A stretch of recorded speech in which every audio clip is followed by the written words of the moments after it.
I'm Michael Mastro. I'm a photographer, graphic designer, and a custom car designer. So tell me how you got into photography again. When I was in high school, I had to do a senior science project.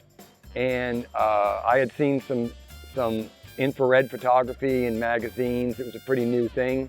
And I got a little fascinated by it, so I just selected that as my senior science project.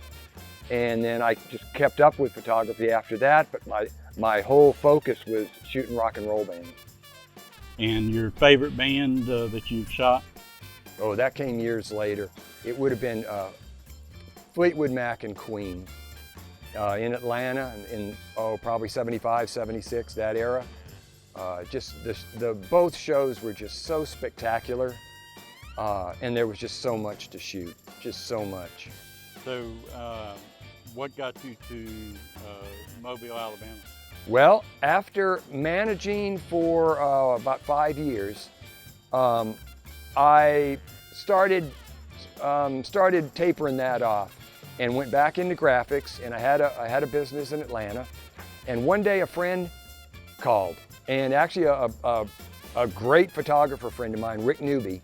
And Rick had shot a couple of bands for me when I was managing.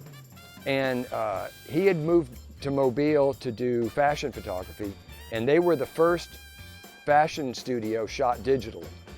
And back on 6 megapixel EOS-1 Canons. And so Rick called me, and I came down here and I helped out with production work for them. And then a year to the day, about a year to the day later, I got laid off, and 3 days later got married. And because my wife had a great job, we wound up staying in Mobile. How did you get into architectural photography? Well, I've always been fascinated with and appreciative of architecture.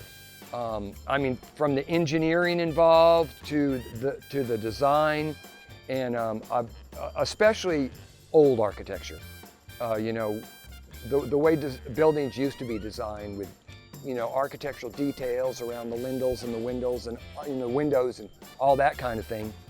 And I did some photography for the church that we go to, and it got the attention of the Archbishop's office, and Archbishop Lipscomb commissioned me to do a book on the cathedral here in Mobile. It's a 150-year-old cathedral.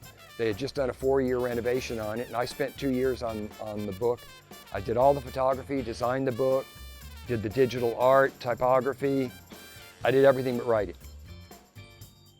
That sparked an interest in shooting architecture even more. So I did some photography for the city. I shot for the local magazine here, that kind of thing.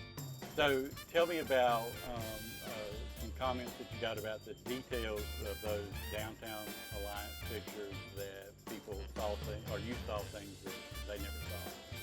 Well, the first thing that happened is after the cathedral book came out, I was approached by the Downtown Alliance, and they asked me to take on a project.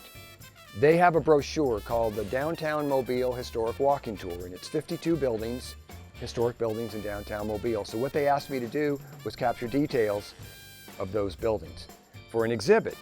So that's what I did.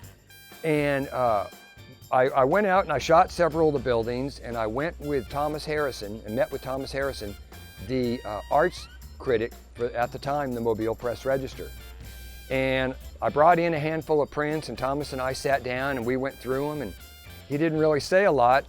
And when I got home, I checked my phone, and there was a message from Thomas.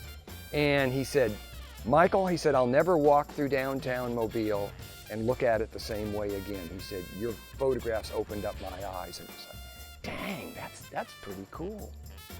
What would you say was your favorite building to photograph in the downtown tour, the details one? The Van Antwerp building. It was the first skyscraper built in Mobile. At the time, I believe it was the tallest building on the Gulf Coast. And it's just got some great details in it. Locally, where do some of your photos hang on the walls? Oh, the Exchange. Yeah, it's an office community on Government Street. There's a bunch of images hanging in there. They've got some great 3x4 foot images, that kind of thing. Off the top of your head, what are some of those images? Let's see, there's one called Floats in a Pool. I'd gone to shoot, I was shooting a condominium in Gulf Shores, and I had to walk out on the balcony, and as I looked over the balcony, there was a swimming pool with these day glow floats floating around. And I turned around and I said, I'll be right back. So I went down and got a shot of that. And then I think it was the same day, it was in another condo, and I looked off the balcony and there was a boardwalk going out to the ocean. I said, I'll be right back. And I went down and got a shot of that. Both of those are hanging in the exchange. And then let's see, there's some rock and roll images, Patti Smith, Billy Joel, about a dozen of them hanging down there.